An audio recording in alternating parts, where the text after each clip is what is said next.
Namaste. In today's video, I'm talking about Dasamahavidyas. I'm making a series on the various goddesses of Dasamahavidyas. And today I'm talking about Goddess Kali. I'm talking about Goddess Kali with regard to our spiritual awakening process. How, where do we experience her energies in the process? And what does it mean, or how does the sadhana to Goddess Kali affect our spiritual transformation?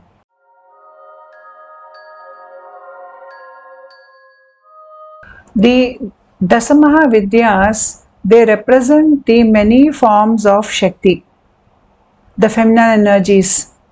These feminine energies have the power to transmute our lower states of consciousness into higher states of consciousness by changing us internally, by purifying our subtle systems, and then we attain moksha or enlightenment. So, the sadhana yields very fast results.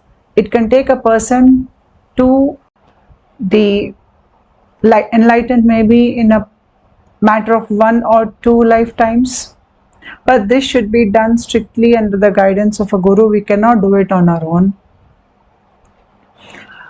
The significance of the Dasamahavidyas, it lies in their representation of the 10 different aspects of the Divine Mother, the divine feminine energy. It embodies great wisdom, and it is a powerful cosmic force. So these goddesses are worshipped in Tantra to achieve spiritual growth, for self-realization, and to overcome negative tendencies. Each goddess possesses unique qualities and represents certain specific aspects of the existence. And these goddesses, they offer both worldly boons and spiritual enlightenment to the devotees. The various forms that are there here are Kali, Tara, Tripura Sundari, Bhuvaneshwari, Bhairavi, Chinnamasta, Dhumavati, Baglamukhi, Matangi, and Kamala. So first we are going to talk about Goddess Kali, who is the first of the Dasamahavidyas. When I am talking about this subject, you need to understand the background story. So it is mentioned in the Puran that Parvati, who is the domesticated version of Kali, she is the consort of Shiva. So Parvati's father was performing a grand yajna, which is an offering to God in a grand scale, where he invited many people for the ritual. But he purposely avoided calling Shiva and Parvati because Shiva was rejected by Daksha Prajapati. He did not want Parvati to marry Shiva, but against her father's wishes, Parvati married Shiva, and hence he did not send the invitation to his son-in-law. In a way, he was insulting him.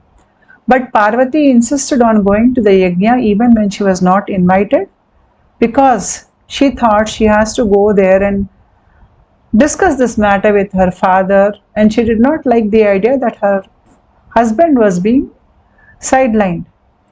But Shiva does not permit this, and in that exchange of words, Parvati gets enraged, and from her form, 10 terrible forms, or 10 very terrifying, you can call them, or you can even call them as very powerful. These 10 forms emanate from her, and whichever direction Shiva runs in, one form would stop his pace. It would come and stand in front of him. So after seeing the forms of the goddess, Parvati, as I said, is a domesticated version, but from her come out these forms of her, which they are not domesticated, they are the raw energy. And when Shiva sees this, he is terrified. He lets her go to her father's place. So that is the story of Dasamahavidyas, the legend which is connected to the 10 vidyas. So these 10 vidyas, Shiva and Parvati, their Leela or their their little play, it has given us 10 different forms of the goddess, whom when we do sadhana, we can pick any one of these goddesses and do the sadhana, and we can attain moksha or release from cycles of life and death very quickly, maybe in 1 or 2 lifetimes. Now, when I talk about these different forms, I am going to explain these concepts with regard to polarities. The existence, human existence, or the existence of many different worlds, it happens because there is polarity. For example, you have the North Pole and the South Pole. If there is North Pole and South Pole, then you have a space with up and down, and in this space we can play the game of life. If we did not have the North Pole and South Pole, everything would collapse into a dot and there would be no space for the game to unfold. We understand ourselves in connection with things, in connection with other humans. That is how we understand ourselves. So to play the game of life, we need a space, and then we need time. And there are many different polarities that exist at the physical level and at the mental, emotional level. For example, the other different polarities can be love, hate, day, night, feminine, masculine, right? So there are many different polarities, and each of the Dasamahavidyas, I'm going to talk about the main polarity which I notice in my own experience and which can define them very beautifully, or their effect on us in the process. And then I'm going to talk about the 3 states, that is the waking state, the dream state, the deep sleep state, and the Turiya state, which is the witness state, as part of our spiritual transformation. Now we have to understand that we have different chakras, and each of these chakras, they represent different levels of consciousness. So the individual could be shifting from one level of consciousness to the next level of consciousness, and our behaviors, the way we think, the way we perceive the world, everything comes from where we are or which level of consciousness we are expressing. If we are in the lower levels of consciousness, we will be caught up in hatred. If we are operating from the heart level of consciousness, we are expressing love, gratitude, devotion. So our expression of ourselves and our impression of the world comes from the consciousness we are located at. And the consciousness changes in the spiritual evolution process. In the sense, sometimes we are moving into a very high vibratory state, we are moving into higher states of consciousness. And we are rejecting everything about us which comes from the lower levels of consciousness. And then we have to understand our constitution. Who are we? The light in our soul. This is a part of the divine light. And this is the unchanging aspect within us. From this light has emerged are many different worlds. So here you see the central blue zone in the picture with the Om written it. Think of it as your divine light, the light which you hold in your heart, your individual consciousness. This is no different from the divine consciousness. Then you have the sheets around this light. You need these sheets to understand yourself, to play the game of life. So first comes the Anandamaya Kosha, which is your bliss sheet, and you experience this bliss in higher states of your spiritual awakening process. Then comes the Vijnanamaya Kosha, which is your thought body, which is where you receive downloads from the universe. Then comes the Manomaya Kosha, which is your emotional body. All your deep emotions are stored here. Then comes the Pranamaya Kosha, which is your pranic sheath, where you experience the flow of prana, chakras, kundalini. They are all here. And then comes the Annamaya Kosha, which is the physical body. So except for the central light that you hold here, everything else is a construction of the Maya or Shakti. So everything that you see around you is just different forms or different ways Shakti is expressing herself. And hence, if you catch hold of Shakti, it is very easy for you to make the inward movement from the outward Annamaya Kosha, the physical body, towards the central individual consciousness, your return journey becomes easier when you're holding on to Shakti, because all this is made up of Shakti. And today we're going to talk about the first Dasamahavidhya, which is Goddess Kali. Now, Goddess Kali, when you say Kala, Kala means time.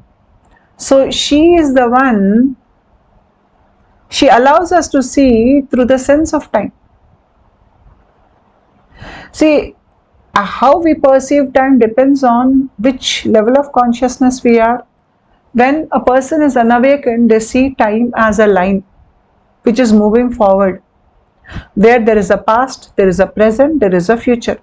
So this person is caught up in pain, in some kind of an anger about a past event that spills into the present moment, or they have motives for the future, expectations or fears about the future. So they're caught up constantly in this linear way of living in time, where they're looking forward towards the future.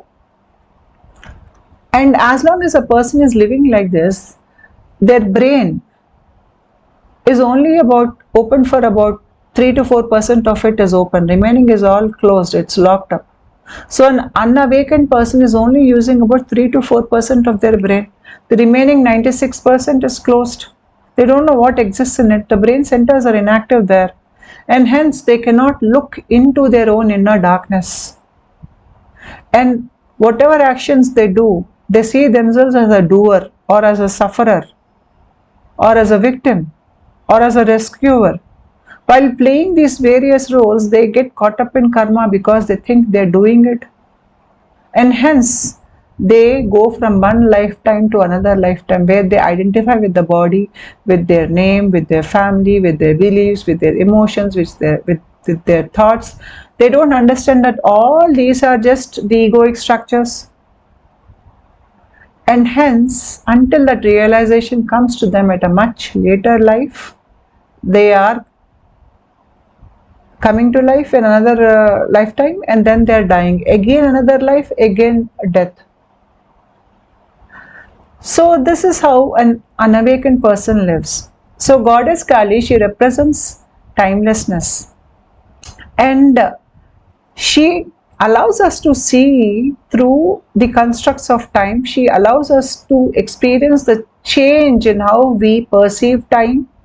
Apart from that, at a lower consciousness state, there is duality. That is because we have our brain, it is separated as the right side brain and the left side brain.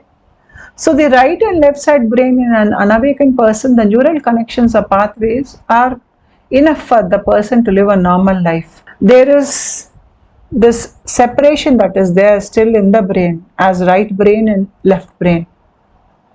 And hence, they are living in duality. They see everything as separation, as separated from them.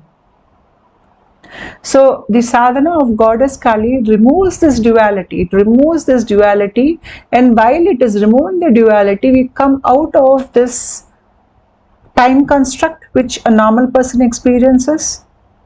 And not just that, the two brain centers, the right brain center and the left brain center, they work together. More links are created between both these brains inside the head. And as the right side and the left side, they form more connections, they come into cohesion. What happens is the duality which we experienced at a lower state of consciousness, here we are able to see beyond it. We understand that we exist beyond the duality. And at a higher conscious state, we no longer identify with the roles we play. We don't see ourselves as a doer of things, because the egoic structure has dissolved to a large extent here. And how we perceive time, everything changes, because you have to understand how are you perceiving the world. To understand how you are perceiving the world, you have to understand your true nature. What is your true nature? Your true nature is light.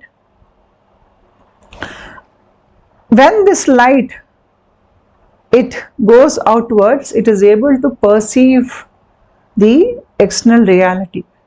The external reality is also light. If there would be no light in the external reality, we would not be able to absorb information from the external reality. It is because there is light, you are able to see, you are able to hear, you are able to sense, you are able to walk, you are able to talk. So your sensory organs and motor organs, they are constantly getting information to you. This information is knowledge.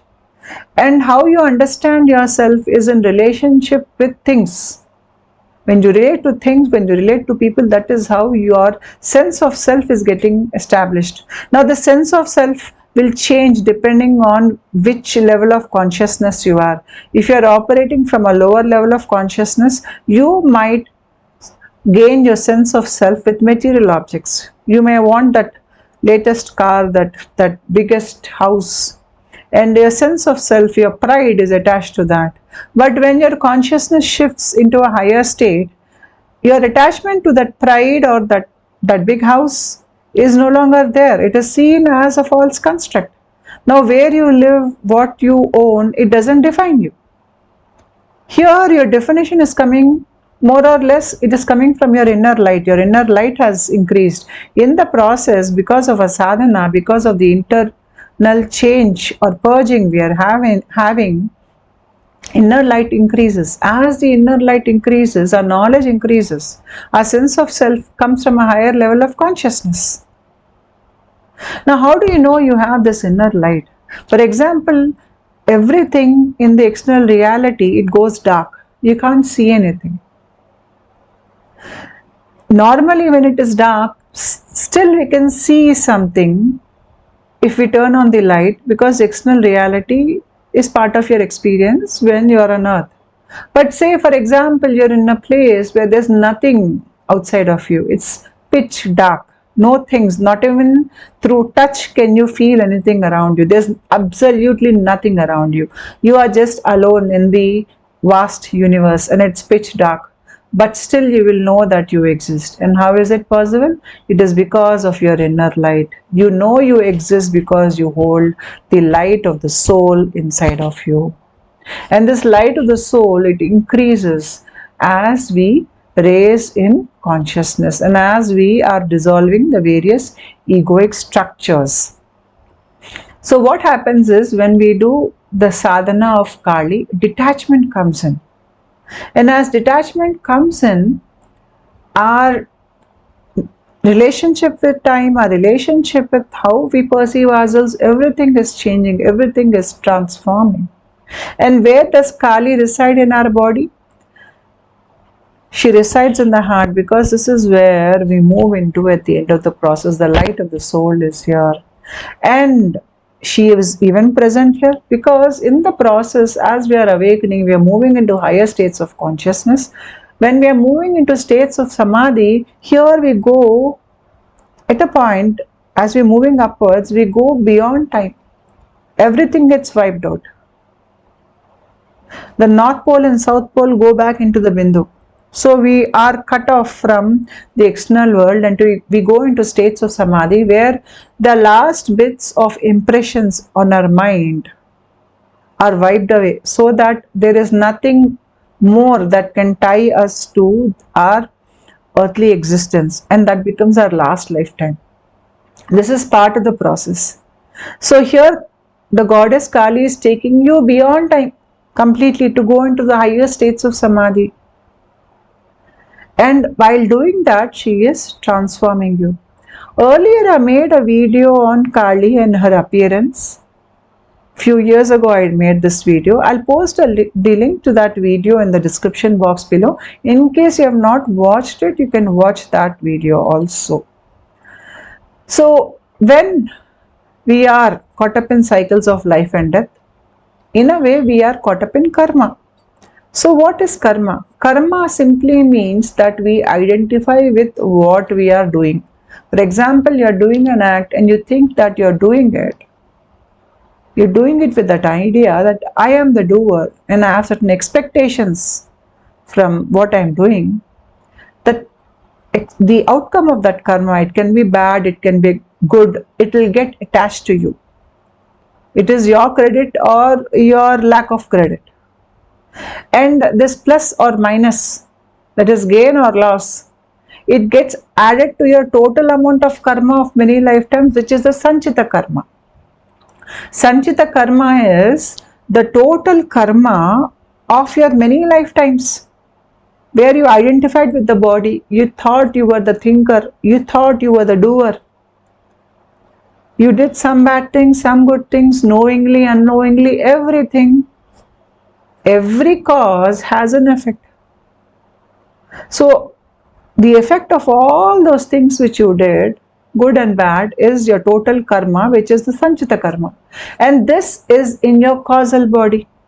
The causal body is the cause of your many lifetimes of incarnation on earth. And where is that? That is the Anandamaya Kosha, the blue area here. It is deep inside of you. And this is represented as a Brahmanadi in our spine. In our subtle spine, we have the central Sushumna Nadi. Inside of it, we have the Vajranadi. Inside of that, we have the Chitri Nadi. And then inside of it, we have the Brahmanadi. And this Brahmanadi starts from the lower point of the root chakra and ends here. So this Brahmanadi stores this Sanchita karma, because that is the causal body. So many lifetimes of karma is stored there. And when we have a Kundalini awakening process in our body, at a point you will feel something little like a minor bomb blast happening at the base of your spine, and the fire rises up. It spills through your spine and goes out. It comes out nearly here. It may not come out from here, but it goes into the head like that. You can feel that heat rising into your head. This fire, it pushes away the Sanchita karma. It is burning away all that karma. So when you have a Kundalini awakening process and you reach this state, your many lifetimes of karma is burnt up in a single second, and then for the next few days you will see some black matter leaving your body. When that blast happens, it is quite shocking to the body. It can be painful, but then you will recover after a few days. In the meanwhile, you will see a lot of black matter, dense matter leaving your body and going out. That is the burnt up karma leaving your body. And if you are having a spiritual awakening, a top-down awakening, where the energy is descending onto you, in this type of an awakening, the Sanchita karma is not totally burnt. Part of it is still there. But once you finish your spiritual transformation, you go to your guru's ashram in Siddhashrama, or it's called Shambhala also, where under the supervision of your guru, you will burn up that Sanchita karma. Next comes Prarabdha karma. What is Prarabdha karma? This is the karma you have taken from the Sanchita karma and you're born on earth. For example, a normal person, say he has some amount of good and bad Sanchita karma. Say he has 100 points good karma, 100 points bad karma. In that total karma, he takes 20 good karma, he takes 30 bad karma, and he is born on earth. Why? He wants to use up that karma on earth. He wants to finish it away. So that, once he finishes away the karma, he doesn't have to be born again on earth. So part of that karma he is taken and is born. And as long as that karma, we have to receive that karma, we will be born and we will stay alive on earth. The moment our Prarabdha karma comes to an end, we cannot stay on earth for a single second. Our lifetime is over. So when we have a spiritual awakening, what happens is, as part of the process, if it is a Kundalini awakening, the Sanchita karma is burnt up, but the Prarabdha karma is still there. The person, the yogi or the saint, has to experience the Prarabdha karma, and hence even after the awakening is over, the process is over, though the lower I is not there inside of them, they don't see themselves as the doer or as a victim, the ego has dissolved. They see themselves as a universal being. They are operating from a higher level of consciousness. So here, whatever actions they are doing, it is not binding them. They don't see themselves as the doer of things. So here, though they are not creating karma for themselves for future lifetimes, they still have to finish the prarabdha karma. And they will live till the prarabdha karma, the account is closed. And then they will leave to the higher dimensions, because they are not creating any more karma for themselves. But for a normal person who's still caught up in ego, where he sees himself as the doer of things, he is creating karma for himself for the future, and that is the agami karma. I did a good job today, so God will be happy with me, or I should receive something for this. When he thinks like that, he is creating agami karma. And so again, the amount of karma he creates on earth, that again gets added up to the sanchita karma, the total karma. And based on the life lessons he needs to learn, how mature the soul is, he will again take part of the sanchita karma, come on to earth. It becomes prarabdha karma. He lives through it, and then he is creating more karma for himself for future, which is the agami karma. And that is how the cycles of life and death happen. But when Goddess Kali comes into our life, you will see that she's holding the head of a demon. The head represents our ego, the limited I, which thinks that it is experiencing this life. And you will see a lot of hands around her waist, which represent our ego as a doer. She is telling you, you are not the doer. She is cutting away your hand so that a karma does not get created for us for the future. So this will become our last lifetime. She creates dispassion, detachment within us, which is called vairagya. And because of the detachment, we don't care about creating further karma for ourselves. She transforms us, and then you will see that from the demon's beheaded neck, you see the blood falling down. Even from Kali's tongue, you will see blood coming out. And what does this blood represent? It represents our emotional body. Our emotional body, it is ruled by the hormones we produce. And these hormones, they decide our emotional states. As long as we are having these animalistic, dense emotions within us, animals have anger, animals have rage, animals have aggression, they have jealousy, they have fear. We also have all those things within us. So these things are basically animalistic. So here, the dripping blood, it represents that the hormones in your body are going to change, because the hormones that are produced by our glands, they reach various parts of our body through the blood system. So here, blood represents emotions, the effect of emotions on our mind, on our physical body. We are going beyond this dense layer of emotions. It is very difficult in the emotional body when we are in the spiritual awakening process. We purge a lot, we cry a lot, because it is the most difficult part of the process, and this is where her presence, sadhana to her, will help us. So generally what happens in a spiritual awakening process is, how we experience time changes. I said that a person who is unawakened experiences time as a straight line, where there's a past, there's a present, there's a future. The mind works like that only because the two sides of the brain, the right side and the left side, the connections are not very strongly formed. And many of the brain centers are not open. And hence that is how they look at life. And as long as they're living like that, they're creating karma for the future. But as we are awakening, what happens is, we will notice that our subconscious mind opens up in a spiritual awakening process. Suddenly you will start noticing angel numbers, synchronicities, and then increased dream time. And the dream, it feels like many of our past events are playing out in our dreams.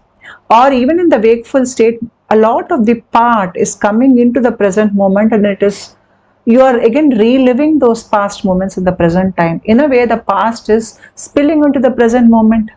Not only the past, even the future events, you are seeing them in the dream space, or suddenly a person's face flashes in your mind as intuition. And then you will see after few days, you actually meet that person. And the person was wearing the very same clothes that you saw him wearing in your, in that flash that you received in your brain or in your dream space.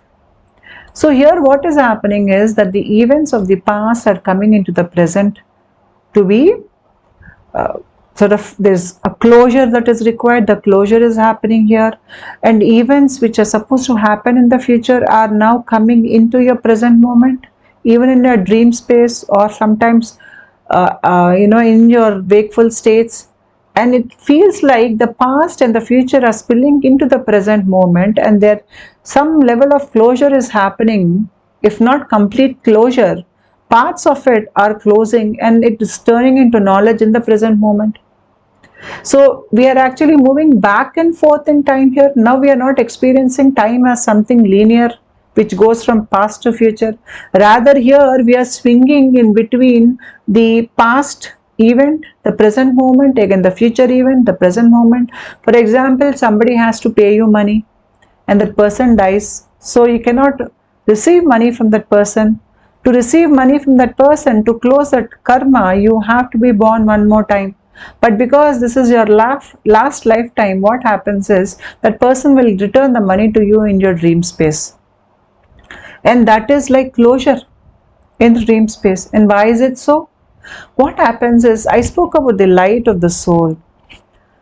The light of the soul is present in all these states. It is present in the wakeful state, in the dream state, in the deep sleep state, and even in the turiya state, which is the constant witness state, which we reach to at a higher point in the evolution when we live from the heart space. That is where we are going.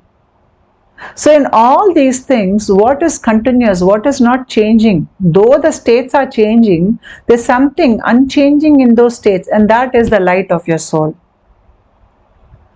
That is what we realize here. And because the light of soul is present, ever present through all these states, even if some event happens in your dream state or intuitively at a mental state, it is actually happening. It is like it is happening in the physical state.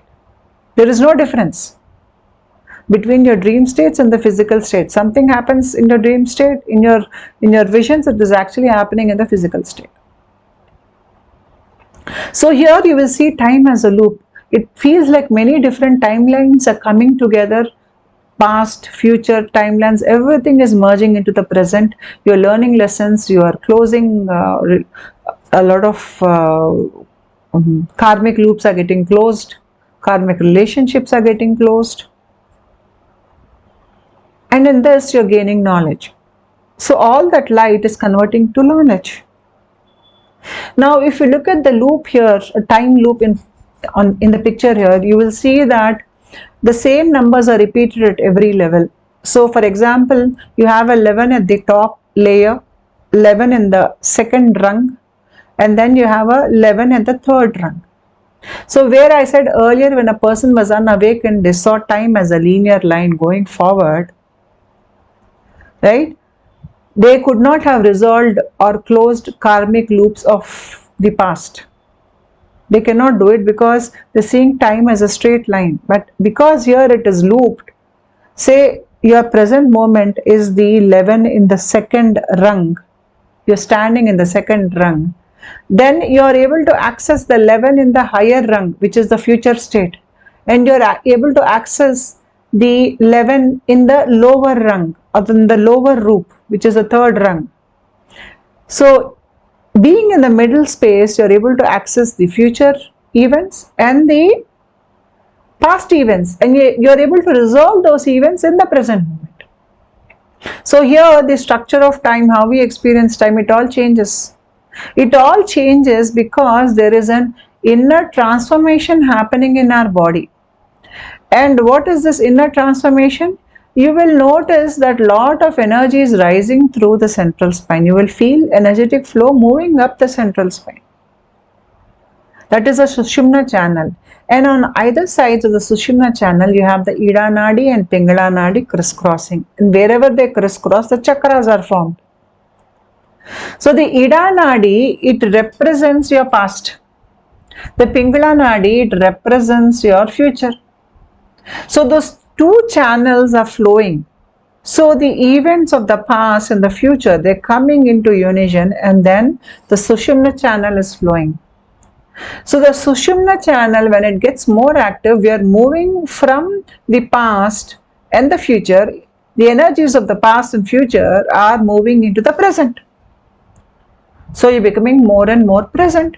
When you become more and more present, you understand life, you heal from past. You have no more worries about the future. Your fear of death is also resolved at a higher point. You develop greater detachment, greater dispassion towards life. All karmic loops are coming to your end, and your personality, which was built over many lifetimes, is coming to an end. And more and more energy will flow through the Sushumna. It will go up into the head. When it goes up into the head, it is rewiring the brain. It is changing how your brain perceives world. It opens up a lot of dormant brain centers. Many chakras in the head are opened up. Now we are able to look back into many lifetimes. We are able to see our flaws. We are able to understand why we hold certain addictions or attachments. Everything is coming to our awareness. So here what is happening is the time which was a straight line now feels more like a loop, where we are sort of resolving our past, and we are even sort of getting our future timelines into the present moment and resolving everything here. And as we are resolving, we are rising up in consciousness and vibration. The individual light is increasing day by day, and as the individual light, it reaches a certain level where now you're operating on the heart space, you will not even look at time as a loop. The major shift that will happen here is that now you look at life not as time, but you will look at it as the wakeful state, the dream state, the deep sleep state, and then the turiya state. This is how you see life now, because there is no past to get resolved here, and there is no future that you are worried about. So you are living in the present. The present is light, the present is bliss. You're living there, and when you're living from that level, your two brains are totally wired up, connected, working together as one unit. So there is that thing which was keeping you caught up in lower states of consciousness, that is no longer there. The limited I, constricted I, is gone. Now you're living at from the level of a universal consciousness. And from the level of universal consciousness, you come out of the duality of past and future. And when you come out of the duality, the way you look at time, I will not say or call it as time. From here, it will be experienced more like the wakeful state, the dream state, the deep sleep state, and the turiya state. Now, as more and more light increases inside of us, we gain more control over the first three states. And as our consciousness, it rises, the light within us is more, we are able to see that we are present in all these three states. We are now living mostly from the unchanging aspect within us. And as long as we are living from there, we are not caught up in the drama of duality. So here, the time and the relationship of time, you can see, drastically changes in the process. When compared to somebody who is unawakened, the way you relate to the world is totally different. Now, as per physics, there are particles, three types of particles. So the first one is the particle, which any particle like electron, proton, neutron, they all are particles. And then comes antiparticle. There is this idea that every particle has an antiparticle. So is the antiparticle there? You can say it is there, you can say it is not there. And why am I saying this? I'll explain it a little later. And then the third thing is the light particle, which is the photon. Now, if you look at these particles, for example, electron, when the electron is moving forward, It is the future. So it is moving forward in time like that. It is the future. But the antiparticle of electron, the mass, the weight, everything will be same. But because this is moving backward in time, it will have a positive charge. Electron has a negative charge, but its antiparticle has a positive charge. So what is happening here is electron, say it is moving forward in time, it is creating our future, a future timeline. The past is moving backwards in time, and this is the antiparticle of the electron, which is bringing the past. And when the particle and the antiparticle, they're moving and they hit each other at a point, you can see that in the picture here. What emerges is the light, and that light, it is a photon gets released, a light particle gets released, and that is the light of the present moment. So here you are seeing that the electron is the future, the positron is bringing the past timeline, and the light is the present moment. So is this possible? You can think of it with the example when you sort of link this to what I just spoke about, where in the process what happens is our past events are coming to us and we are purging. So does the past exist? It exists, but it is not there in the present moment. So it is there, but it is still not there. It is there in your mind as somebody who's experiencing it. As an experiencer, it exists in your mind, but it is not there outside in the physical world at this point in time. So in the same way, the antiparticle is something that is getting your past back to you. But does the antiparticle exist? It exists. It exists at one level, but it is not existing like how an electron exists. So the antiparticle, which is moving back in time, it is getting your thoughts back to you in time. And the things that we are going to see, the electron, as I said, is moving in the forward direction. So the particle and antiparticle, whenever we are bringing together the energies of the past and the expectations from the future, or the closures which are supposed to happen in our dream space, they're coming together, and then in that moment where they come together, there is that flash of awareness that you will experience, that you're present in a dream state. So everything, as I said, our experience of time is changing. It feels like even the energy particles in the universe are working in a way so that we can come out of a karmic attachments. We are able to learn lessons, and the more the particle and antiparticle of different timelines come together in our wakeful states as synchronicities, or in our dream states where a lot of things are getting revealed to us as part of the process and karmic dissolution is happening, we will see flashes of light.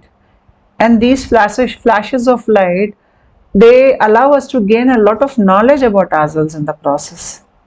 So here you can think of the antiparticle as, because it is getting your past to you, it is the Idanadi, and the particle as, or the electron as, the Pingala Nadi. So when the Ida and Pingala Nadi, they start flowing with energy, this energy enters Sushumna channel, we come into the present. In the same way, when the particle and antiparticle are coming together as a flash of light, we are coming into the present moment. As you progress in the path, you will see more of the experiences which are linked to the present moment. That is where you gain knowledge about yourself, about your past, and about what is going to happen in the future. They both are collapsing into a kind of a point which has light, and that light is knowledge, and you will use that light to spiritually evolve. So everything is coming back, all the timelines are merging. So here, the linear way how a person sees life, that is no longer working for somebody who is in the spiritual awakening process. So somewhere in the process, once we have cleansed away a lot of our emotional baggage, we are no longer ruled by our memories. We are not ruled by how our personality operates. We are not ruled by our desires or fears. We are not living life dipping our hand, keeping our one hand in memories. We are not living life like that. We are sort of disconnected from the past, and we are in a way not bothered about the future. So you are taking life as it comes. Every frame of the present moment is seen as what it is, as a separate thing, and not as something which is continuous from past to future. By the time we reach here, what happens is that our ego has transformed a lot. The cutting of the head, the severing of the hands, all these things simply mean that the ego has dissolved. Now we are able to see the external world as a play of the divine or the play of Shakti, because we are no longer ruled by our own programming. We have come out of it. And here we are able to create ourselves, or we can exist as nothing. Even if we want to recreate ourselves, we can still play the game of life without getting involved in life. We know how to play the game of life without taking on karma. We understand. Now we understand the rules of the game. So here we become a creator being, and we have risen from the lower states of consciousness. So once you reach this state, you realize that everything that you see is just the play of consciousness or the Divine Mother. All the sheets that you have, that is the emotional body, the mental body, the bliss sheet, the physical sheet, everything is a manifestation. Everything you see around is our manifestation. When you understand this, nothing bothers you anymore. And Goddess Kali takes you there. She takes you beyond time. She transforms your ego, and she brings you to the last of your lifetime on earth. Namaste.